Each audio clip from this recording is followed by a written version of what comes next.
Hi viewers, welcome to Noble Aquaria. ஆக்சுவலாக நம்மளோட சேனலில் வந்து நம்ம ரெகுலராக நம்ம வீட்டில் என்னென்ன ஃபிஷ்ஷஸ் வச்சுருக்கோம், நம்மள்ட்ட இருக்கிற மான்ஸ்டர் ஃபிஷ்ஷோட டைப்ஸ் என்ன, இந்த மாதிரி விஷயங்கள்லாம் நம்ம ரெகுலராக பார்த்துட்ருக்கோம்.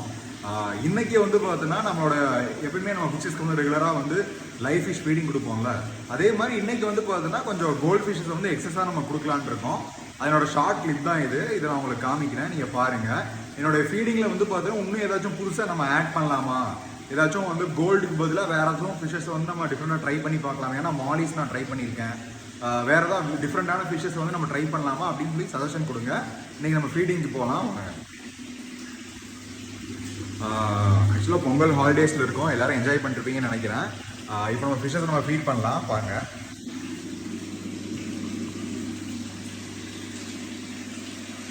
ஆக்சுவலாக பீகாக் பேஸ் தான் எடுக்குது வேகமாக.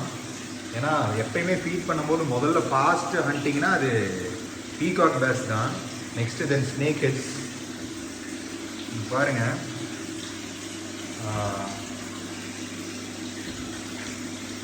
பாருங்க பீகாக் பேஸு. நெக்ஸ்ட் வந்து பார்த்தோன்னா செனகல்ஸில் ஒன்றுமே கிடைக்கிறது இல்லை, ஏன்னா ஃபுல்லாக பீகாக் பேஸ் தான். சரிங்களா, அரப்பைமா. ஏன்னா அவங்க ஹண்ட் பண்ணுற ஸ்பீடுக்கெலாம் வந்து மற்ற ஃபிஷ்ஷஸால் வந்து ஹண்டே பண்ண முடியாதுன்னே வச்சுக்கலாமே. ஏன்னா அவங்க அவ்வளோ ரேப். இங்கே பாருங்க, நம்ம அரோவானால கூட வந்து நெருங்க முடியல, அவ்வளோ ஃபாஸ்ட்டாக ஹண்ட் பண்ணுதுங்க. பாருங்க, ஒரு ஃபிஷ்ஷஸ் இல்லை பாருங்க.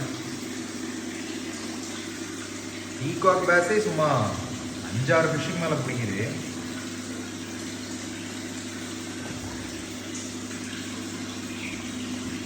இப்போ நான் ஏன் இந்த கிளிப்பில் வந்து பார்த்தோன்னா இவ்வளோ ஃபிஷ்ஷஸ் ஃபீட் பண்ணுறேன்னா, என்னோட மான்ஸ்டர் ஃபிஷ்ஷோடைய கவுண்ட் அதிகம். சரிங்களா, ஸோ நான் அதிகமாக ஃபிஷ்ஷஸ் வந்து ஃபீட் பண்ணாலுமே வந்து என்னுடைய மான்ஸ்டர் ஃபிஷ்ஷஸ் வந்து பார்த்தோன்னா எடுத்துக்கும். சரிங்களா, ஆனால் நீங்கள் வந்து இந்த மாதிரி ஃபீட் பண்ணாதீங்க, ஓகேங்களா. ஏன்னா அது வந்து உங்களுடைய மான்ஸ்டர் ஃபிஷ்ஷோடைய கவுண்ட் வந்து பொறுத்து நீங்கள் ஃபீட் பண்ணுங்கள், ஓகேங்களா. இப்போ என்னுடைய கடைசி லாஸ்ட் 2 கோல்ஸ் நான் ஃபீட் பண்ணுறேன். இப்போ இந்த ஃபீடிங்கை வந்து யார் கொடுக்கலான்னா, நம்மளுடைய செனகலுங்க இருக்காங்க, அரப்பைமா தான். பாருங்க, அரப்பைமா ஃபீடிங் எடுக்கிற மாதிரி. ஆக்சுவலாக நம்ம டேங்க்லேயே வந்து ஃபாஸ்ட் ஹண்டர்ஸ்னால் அது அரப்பைமா அண்ட் நம்மளுடைய பீகாக் பேஸ் தான். அதுக்கப்புறம் தென் 2 ஸ்னேக் ஹெட்ஸ் இருக்காங்க. இங்கே பாருங்க, அரப்பைமா ஃபீடிங் எடுக்கிற மாதிரி மற்ற ஃபிஷ்ஷஸால் ஃபீடிங் எடுக்கவே முடியாது. ஏன்னா அது அதனோட ஸ்வாலோயிங் மெத்தடே வந்து பார்த்தோன்னா அந்த ப்ரேயால் வந்து எஸ்கேப்பே பண்ண முடியாது. சரிங்களா, அரப்பைமோட ஃபீடிங் பற்றி நான் நிறைய சொல்லியிருக்கேன். அதே மாதிரி பாருங்க, இப்போ வந்து இதில் கேட் ஃபிஷ் இருக்குங்க பாருங்க. அரப்பைமா பாருங்க,